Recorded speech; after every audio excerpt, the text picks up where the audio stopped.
इस वक्त की एक बड़ी खबर की। जस्टिस CS कर्णन मामले में आज पेश नहीं हुए जस्टिस कर्णन। अब 10 मार्च को अगली सुनवाई होगी। आपको बता दें कि सुप्रीम कोर्ट इस मामले की सुनवाई कर रहा था और 7 जजों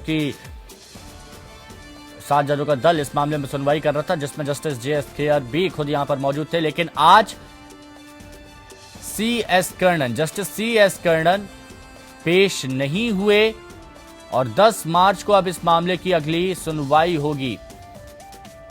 इससे पहले भी जस्टिस CS कर्णन काफी विवादों में रही हैं और अब अपने आप में एक पहला मामला निकलकर सामने आया था, जिसमें से सुप्रीम कोर्ट हाई कोर्ट के जज पर यहां पर कोर्ट की अवमानना का मामला यहां पर दर्ज किया गया था और इसमें अब सुनवाई हो रही थी।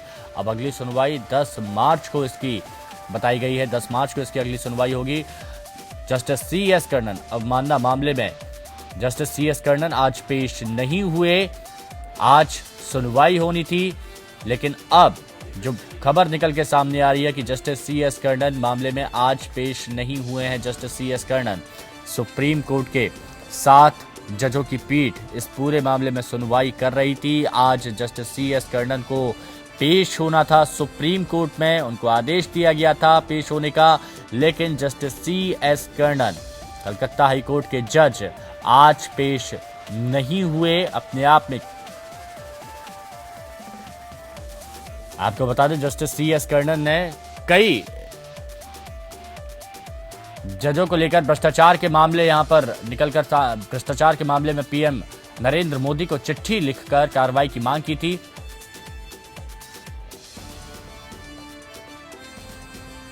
पूर्व जज हमारे साथ RV मिश्रा इस वक्त फोन लाइन पर जुड़े हुए हैं। सर, किस तरह से देखते हैं, आज जस्टिस CS कर्णन को पेश होना था लेकिन जस्टिस CS कर्णन पेश नहीं हुए, किस तरह से देखा जाए इसको? देखिए, मेरा ये कहना है कि अगर सुप्रीम कोर्ट ने नोटिस दिया है तो साधारण जो कोई क्लाइंट होता है या कोई मुवक्किल होता है या कोई व्यक्ति होता है, वो उसको भी उसका नैतिक उत्तरदायित्व होता है कि वो जाके सहयोग करे और कोई जुडिशियल प्रोसीडिंग हो रही है तो उसमें भाग ले और अपना पक्ष रखे। ये देखिए, एक न्यायाधिपति है, न्यायमूर्ति यानी ऑनरेबल जज हैं, हाईकोर्ट के सिटिंग परमानेंट जज हैं।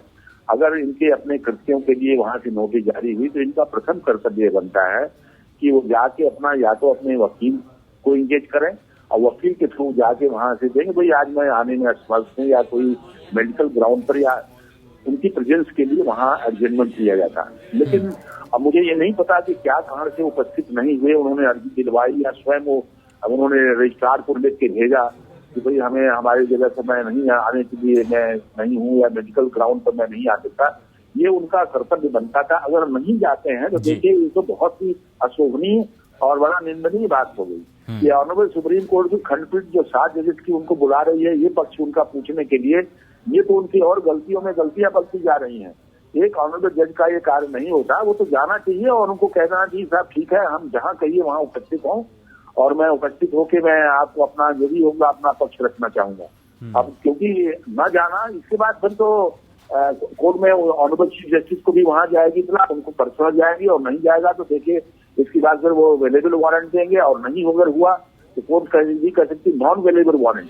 तो हम दिखेंगे आपसे ऑनरेबल जज, ऐसा आज तक पहली घटना हो रही है जब किसी सिटिंग जज को बुलाया जा रहा है कंटेम्प्ट क्रिमिनल कंटेम्प्ट प्रोसीडिंग्स के अंतर्गत। जब जो इन्होंने शब्दों का इस्तेमाल किया, जो पत्र लिखा, जो इन्होंने अनाप शनाप जजेस के खिलाफ जो लांछन लगाया है, तो अब देखिए एक बात अलग रह जाती है कि उसमें तथ्य क्या है, गहराई कितनी है, लेकिन उनको अपना जाके स्टैंड तो बताना चाहिए। अगर ये नहीं तो बड़ी भारी लापरवाही और इस तरह की बात है तो कोर्ट तो देखिए सक्षम है, इनको बुलाया कि वही सारे मेथड अपनाए जा सकते हैं। हो सकता है इनको नॉन अवेलेबल वारंट तो बहुत अरेस्ट करके उनको ले जाया जाए, क्योंकि देखिए कोर्ट के सामने तो फिर रूल ऑफ लॉ प्रिवेल करता है। कोर्ट के सामने सब आदमी बराबर है, न्याय के और कानून के सामने कोई वो नहीं है कि ये जज है नहीं जा सकते या नहीं है, इनको वही जो मेथड होते हैं समन करने के, बुलाने के, उनको बुलाया जाएगा।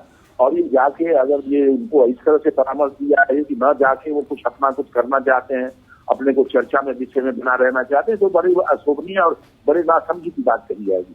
इनको जाना चाहिए या अगर उनको अपना वकील पर रखना चाहिए, कोई प्राइवेट वकील रख सकते हैं, कुछ भी वकील की स्वयं कहें कि मैं अपने पक्ष रखूंगा और वो जाके वहां कह सकते हैं कि मैं लिखित दूंगा या जैसे भी है या माफी। अब इनके सामने देखिए 2-3 विकल्प बनते हैं, या तो जाके अपना मौखिक और लिखित रूप से अपना अनकंडीशनल अनक्वालिफाइड अपॉलजी मांग लें और वो स्वीकार हो जाए बेंच पे। दूसरा ये है कि कोर्ट कहे कि नहीं आप टेंडर रिजिग्नेशन कर दीजिए, तब केस चलेगा और माफीनामा दिया जाए इसके बाद। और तीसरा होगा कि इनको क्रिमिनल कंटेंट में इनकी खिलाफ जो है सुनने के बाद इनका जवाब, फिर चार्जेस बनाए जाएंगे, चार्जेस के बाद क्रिमिनल प्रोसीडिंग के बाद शोकाज नोटिस जारी होगा, उसका जवाब लिया जाएगा और अगर सही जवाब नहीं दिए तो 6 महीने की सजा हो सकती जी। ये तो इनको पद से जाना फिर पड़ेगा। देखिए ये इतना शोभनीय और बहुत ही लापरवाही और गैर जिम्मेदार, ये संवैधानिक जो पद पर बैठे हुए व्यक्ति हैं, इनका कोई एम्प्लॉयर नहीं है, कोई ना कुछ है, लेकिन इनका कुछ नैतिक कर्तव्य जुड़ा हुआ है संविधान के अंतर्गत, मतलब न्यायिक उसमें परिधि में रखते हुए इनके बहुत बड़ा उत्तरदायित्व है। इनको सभी चीजें स्पष्टतया अगर इनके कोई इनकी पोजीशन में है तो कोर्ट को सामने रखेंगे। और जिन्होंने जो काम किया है किसी जजेस के बारे में, सिटिंग या रिटायर्ड जजेस के बारे में, किसी के बारे में उनके व्यवहार, उनके भ्रष्टाचार के बारे में अगर कुछ कहा उजागर किया है तो इनका और भी नैतिक कर्तव्य बनता है कि जाके वहां सामने प्रस्तुत करें। तो कोर्ट अपने तरीके से इनको डील करेगा, लेकिन इस तरह के मनोवृत्ति वाला व्यक्ति जो है वो नहीं है। बस इतनी जरूर है कि ये समझ में नहीं आता कि एक सिटिंग जज इस तरह से लिख करके और इतना कैजुअल हो सकता है, तो ये हमारे पूरे जुडिशियल सिस्टम के लिए, न्यायिक व्यवस्था के लिए बड़ा भारी संकेत है कि ऐसा कुछ क्यों हो रहा है। अगर कोई आदमी इतना सिरफराह बागी हो जाए तो भाई आप क्या करेंगे, आप उसको सजा करेंगे, जेल में डाल देंगे, लेकिन फिर भी गाली गलौज करता रहे तो उसके बाद रिपीटेड फिर दूसरी कृतियों के लिए इस तरह एक्ट होगा।